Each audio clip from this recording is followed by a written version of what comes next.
What's going on, dudes and dudettes? Yes, I'd like you to meet my pimple, so get it out of the way, let's get over it. So let's get on to this video. So yes, for both USC players, Talanoa Hufanga, the safety, and Alijah Vera-Tucker, the offensive tackle, they have both entered the 2021 NFL draft, so good luck to them. They're both projected to be first and second round picks, so that'll be pretty awesome to have USC guys finally back up in there.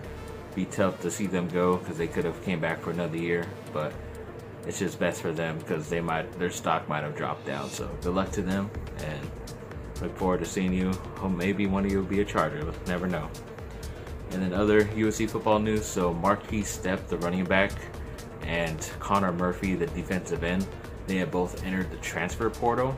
Kind of sucks because I really like Stepp, but for some reason USC has really gone away from the running back position, and even when USC had injuries, they didn't really give Stepp a lot of opportunities in the running game. So I don't know, I think that's kind of why they're losing on some big time running back recruits now, because USC was always known to have one or two good running backs all the time. But yeah, just because it's more of a passing game, it's just tough. So I don't know. We'll see how this goes. They haven't officially transferred yet, but I think even Murphy, the defensive end, was talking to Jim Harbaugh up in Michigan, so we'll see. I mean, I don't mind him leaving. He's 6'7", almost 300 pounds, and I don't know. He's just never developed. I don't know if it's because of USC's coaches or not, but I guess we'll wait and see wherever team he goes to and see what kind of success he has, because I know the Matter Bebe brothers, who were tight ends / wide receivers at USC that transferred to Illinois, actually had some pretty good years these past couple years after transferring from USC. So could be coaching, just could be opportunities. We'll have to wait and see. Then Alex Caruso of the LA Lakers is kind of still in COVID protocol. He hasn't been able to be with the team right now on the road trip just because of those protocols, but I don't think he himself had COVID. I think he was just around someone, or someone in his family close to him may have gotten it. So there's a possibility he could get it. But I think as of right now, if the Lakers were playing at home, he probably would be able to play. But they're on like a 3 or 4 game road trip, something like that. So I'll get into how they did yesterday against the Spurs in a little bit. But yeah, so far as of right now, I guess unless they come back home, then we'll be able to see Alex Caruso again. Excuse me. Then USC basketball, they played Santa Clara the other day. They've been missing out the past couple weeks because they even went through their own concussion protocol stuff, and luckily they were able to win big this one. I think it was like 80-something to 60-something. They pretty much controlled the game the whole entire way. It was nice to see. I just would like to see Evan Mobley, their top guy who could be picked #1 overall next year, show a little bit more aggression. I know he's playing crappier teams right now, but you know, if you're playing soft right now, you'll probably play soft against the tougher competition once Pac-12 starts, and I believe tonight it starts against Colorado on ESPN. So you get the spotlight. Let's see what you can do, Evan Mobley. Then yes, the really talented wide receiver / tight end for USC football, Drake London. He came to school as a 2-sport athlete, which is why he chose USC, because they were going to let him play football in the fall, and then once the calendar year switches, then he was going to be able to play on the basketball team because he was a 2-sport guy in high school. But he did that last year and only got into like 3 games, I believe, his freshman year. And then this year, as of right now, he said he wasn't going to join the basketball team, but I think we may have gotten our answer because he's going to solely focus on his football career, and I think maybe he got some word that he could be a 1st or 2nd round pick. I mean, he's definitely a lot better than I thought he was going to be, and he's not even the more talented USC wide receiver, but he always seems to be open and still makes plays, doesn't go down easily, so he could definitely play tight end in the NFL as long as he gets a little bit bigger. But maybe now he can, because he doesn't have to worry about getting too big or swole for basketball season. So we'll look and see how his career goes in the future. And yes, as I mentioned, the Lakers, they did beat the Spurs. It came pretty close, but they still got the victory with Anthony Davis and LeBron. and on LeBron's birthday, so I guess that was his birthday gift from Anthony Davis. So yeah, it was good to see. I didn't see most of the game, but once I saw what they did, it was pretty good. And yeah, I think it was like a weird stat, like LeBron has scored like 10 plus points in 1,000 straight NBA games, which is a pretty crazy, record he has all to himself right now. And it doesn't seem like it'd be hard to score 10 points every single time, but sometimes you get injured early in the game and you haven't scored 10 points, but luckily he's been an Iron Man and hasn't really had any significant injuries like that. But yeah, it's pretty crazy stat that he has. And luckily for the Lakers, yes, they got the victory, and it's like now this like weird series that they're doing where you play the same team when you're on the road. So it would most likely have played San Antonio twice, maybe 3 times in a year, but since they're on the road there, they played them yesterday, so now they're gonna play them tomorrow, New Year's Day, the same team. So it's a pretty weird schedule, but as of right now, it's working so far. They really haven't really said any like crazy COVID numbers and stuff, except with Houston, which they kind of controlled right now, and those players should be back. But yeah, as of right now, it's looking like it's going pretty solid for them. So we'll have to wait and see how that goes. Yeah, pretty crazy stat for LeBron. Happy birthday, man. And then to end off with some miscellaneous news.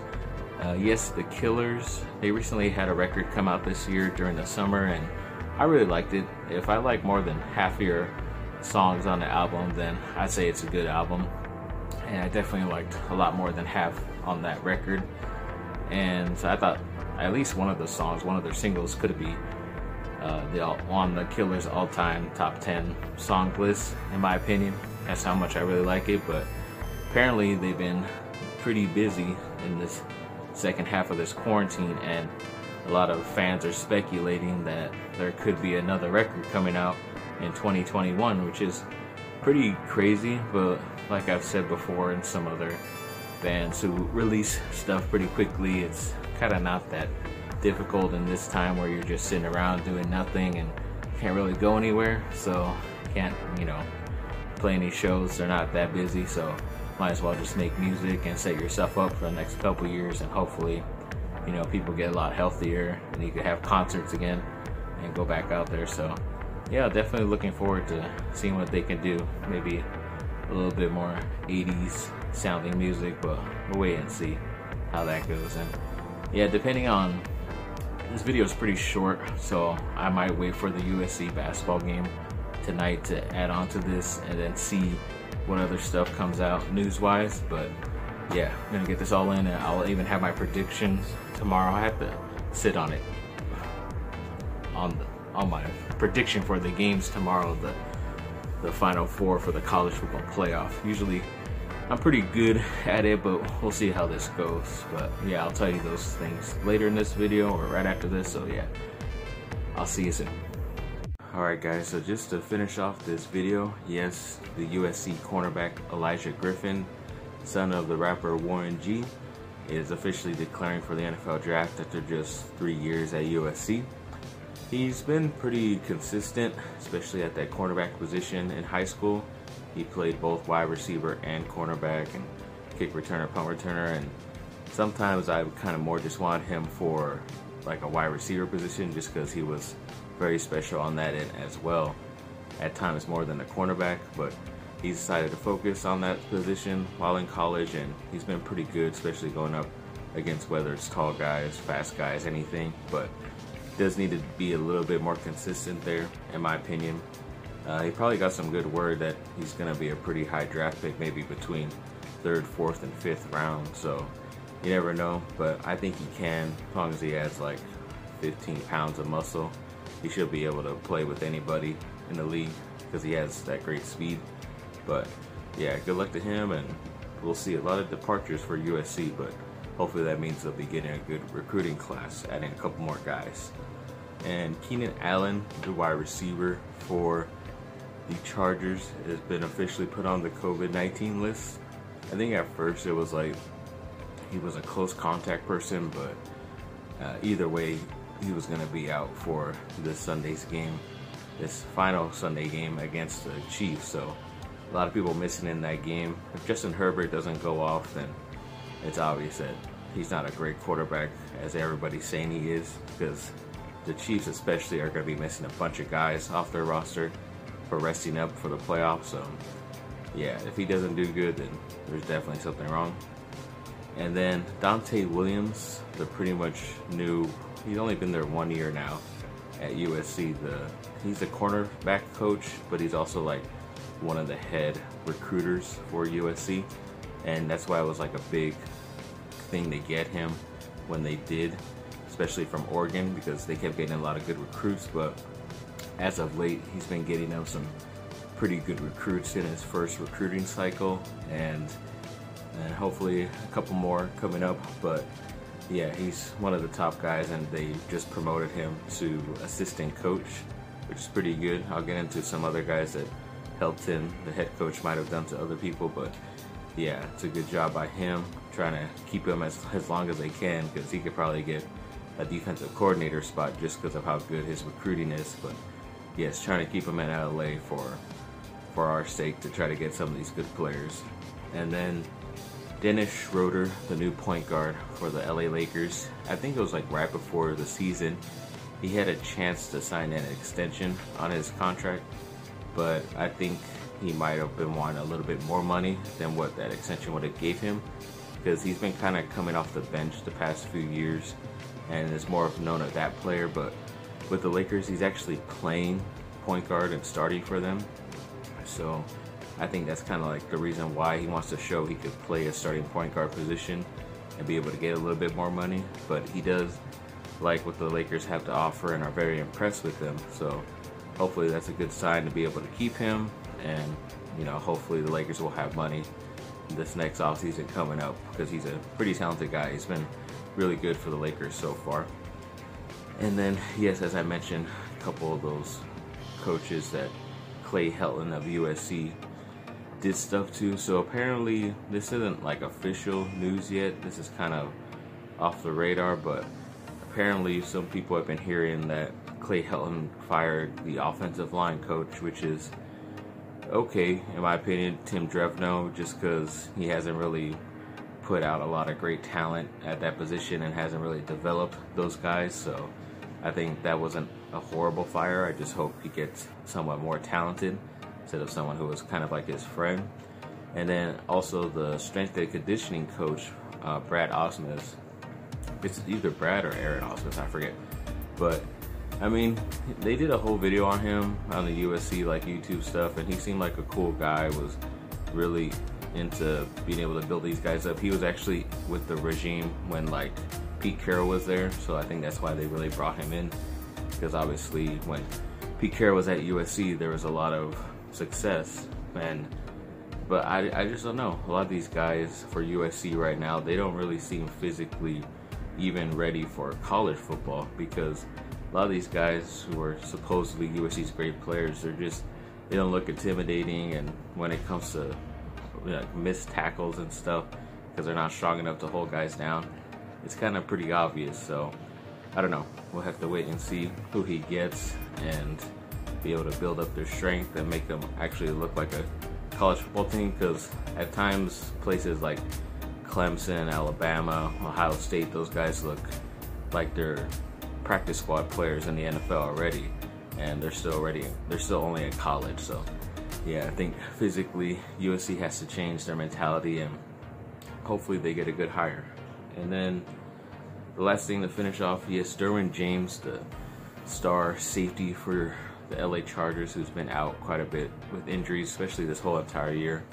He had to have surgery, but one of his things lately he said on Twitter was that he wants Coach Anthony Lynn back. That it's like how I've been saying, it's kind of like more of why people want Lynn fired is because of the record and how the players look, but he hasn't ever really had a full healthy deck of players. And when he did his second year, they won like 11 or 12 games, and they were able to show what they could do, the Chargers. But whenever they've dealt with injuries, it's always been a pretty crappy year when it comes to wins and losses. That's the kind of what Derwin James put out there as well. But I don't know. It's kind of hypocritical for him to say that because he's one of the star players that they found, but he has never been 100% healthy the past couple years either. So I don't know. We haven't heard much news. I think if he loses this Sunday, it probably is the last game for Anthony Lynn for the Chargers. Even if he wins, it's kind of like a 50-50, but I think if they could steal a guy, the defensive coordinator from the 49ers, and Robert Saleh, then I think that's the way to go, because they've had too many offensive coordinators, as I've mentioned, and never enough defensive coach type of mentality as their head coach. So I think he'd be a steal as a young guy, be able to, you know, teach up a Joey Bosa, guys like that, make them a lot better. And even a Kenneth Murray, who's been a pretty good rookie linebacker for them out of Oklahoma. So yeah, hoping for the best for them, but like I said, we'll wait and see what Justin Herbert has in store this Sunday against the blacklist Chiefs. But yes, thanks for watching, people. Like and subscribe, comment down below, let me know what y'all think. Have a great rest of your day, and yes, Happy New Year. See ya.